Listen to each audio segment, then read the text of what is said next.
Salut à tous, bonne arrivée et Aquaba comme on le dit ici. Bienvenue à Abidjan, bienvenue en Côte d'Ivoire. Alors personnellement, ça fait des années que je parcours différents pays d'Afrique de l'Ouest et je vais vous avouer une chose, c'est la première fois que je viens ici en Côte d'Ivoire, à Abidjan. Et aujourd'hui dans cette vidéo, je vous propose d'explorer la capitale économique de la Côte d'Ivoire.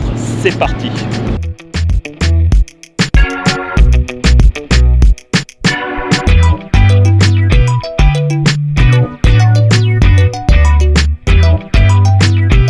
Là, nous nous trouvons dans la fameuse commune du Plateau. C'est le quartier administratif, mais c'est également le quartier des affaires. C'est là où on retrouve la plupart des grandes structures, des grands bâtiments d'Abidjan. Donc, comme vous pouvez voir ici à la commune du Plateau, il n'y a pas grand monde aujourd'hui parce que c'est dimanche. Du coup, toutes les administrations, les grands commerces sont fermés.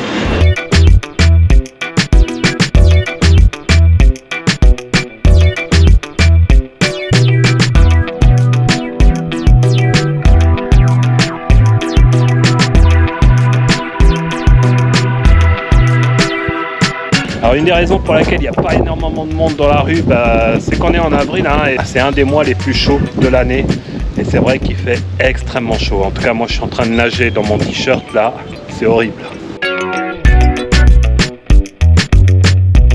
Donc là, juste devant moi se tient le stade Félix Houphouët-Boigny qui a accueilli la CAN très récemment. Et je tiens à préciser que ce stade est vraiment situé en plein centre-ville d'Abidjan, dans le quartier du Plateau.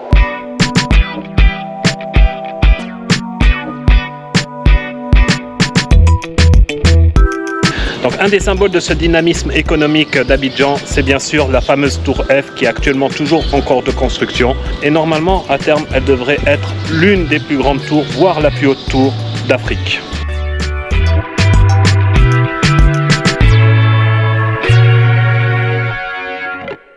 Comme vous pouvez voir, j'ai intitulé cet épisode « Abidjan, la vitrine de l'Afrique qui réussit ». Pourquoi ? Parce qu'Abidjan, depuis ces 10 dernières années, s'est énormément développé et modernisé, aussi bien économiquement que structurellement. C'est une ville qui attire énormément chaque année d'investisseurs. Et parmi ces investisseurs, on retrouve beaucoup d'investisseurs africains venant des différents pays d'Afrique, mais également de la diaspora en Europe et aux États-Unis. Alors bien sûr, cette affirmation, elle n'engage que moi, mais je pense que vous êtes certains à partager ce point de vue. N'hésitez pas à me dire en commentaire ce que vous en pensez. Est-ce que selon vous, Abidjan est-elle la vitrine de l'Afrique qui réussit ou pas? Votre avis, bien sûr, est le bienvenu.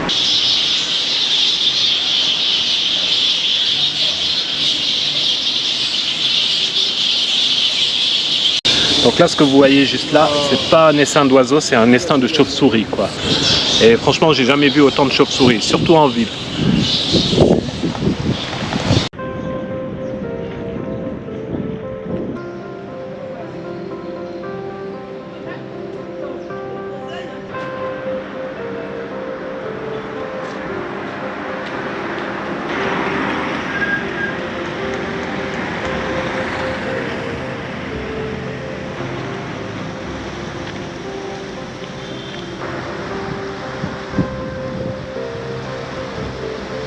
Donc là, nous sommes au bord de la lagune et de l'autre côté de la lagune, on aperçoit une des grandes communes d'Abidjan, celle de Marcory.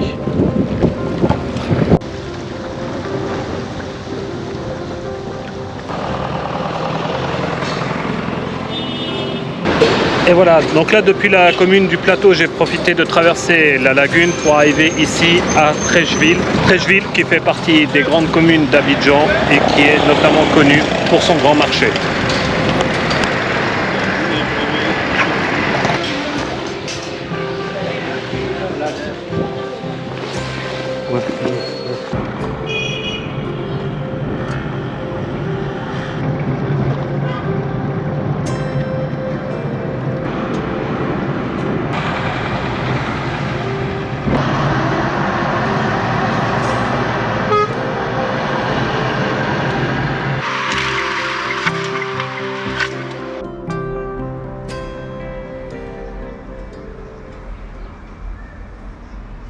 Donc là, comme vous pouvez voir, autre commune, autre ambiance, bienvenue ici à Yopougon, qu'on appelle également Yop City. La particularité de Yopougon ici à Abidjan, c'est que c'est la plus grande commune, mais c'est également la commune la plus peuplée de Côte d'Ivoire, avec 1,5 million d'habitants. Yopougon, c'est une commune beaucoup plus populaire, qui est connue ici à Abidjan, notamment pour sa vie nocturne, ses restaurants locaux. Et c'est d'ailleurs ici à Yopougon que je loge le temps de mon séjour à Abidjan.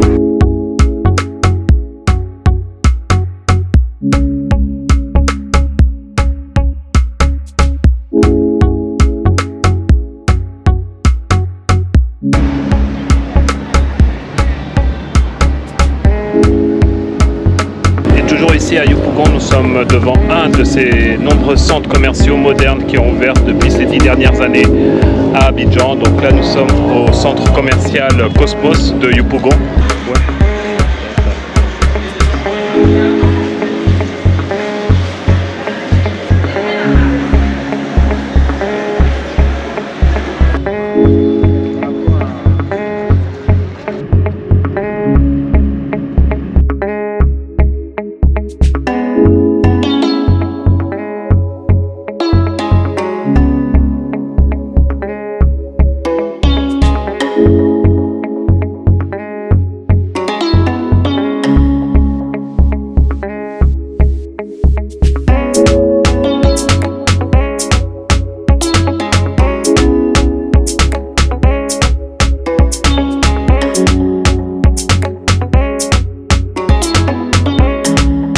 Et voilà, changement de quartier, changement de commune, puisque nous sommes ici dans la commune, la fameuse commune de Cocody, ici à Abidjan.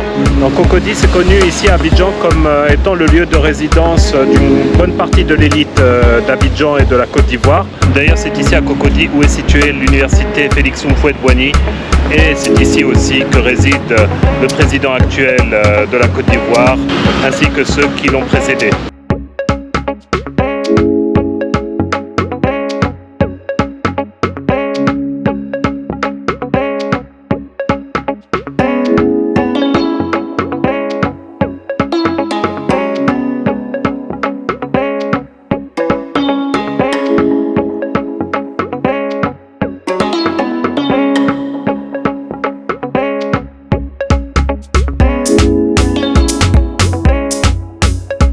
L'impression qu'on a ici à Cocody, c'est que pendant la journée, c'est quand même une commune très vivante. C'est une commune qui dispose quand même pas mal d'espace et je trouve que c'est une commune qui reste quand même très agréable pour se promener à pied.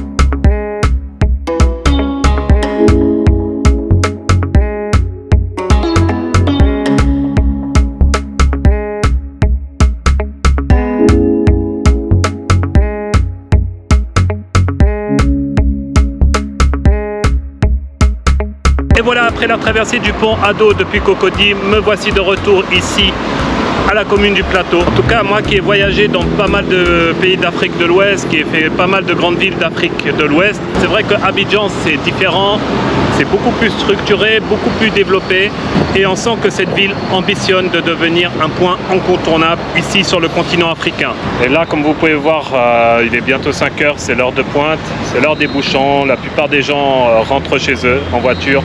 Dans les communes environnantes, c'est l'heure des embouteillages. Embouteillages, bien sûr, qu'on retrouve dans n'importe quelle grande ville du monde.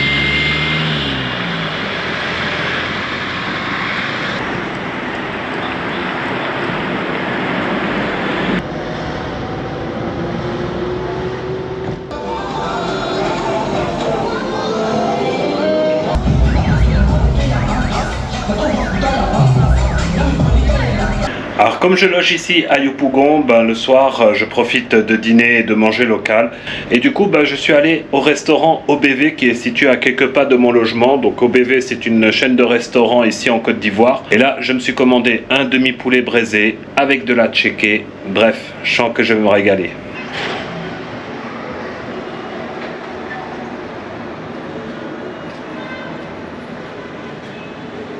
Et voilà, c'est ici à Yopougon que se termine cet épisode de voyage, ici à Abidjan. J'espère que cette vidéo vous aura plu.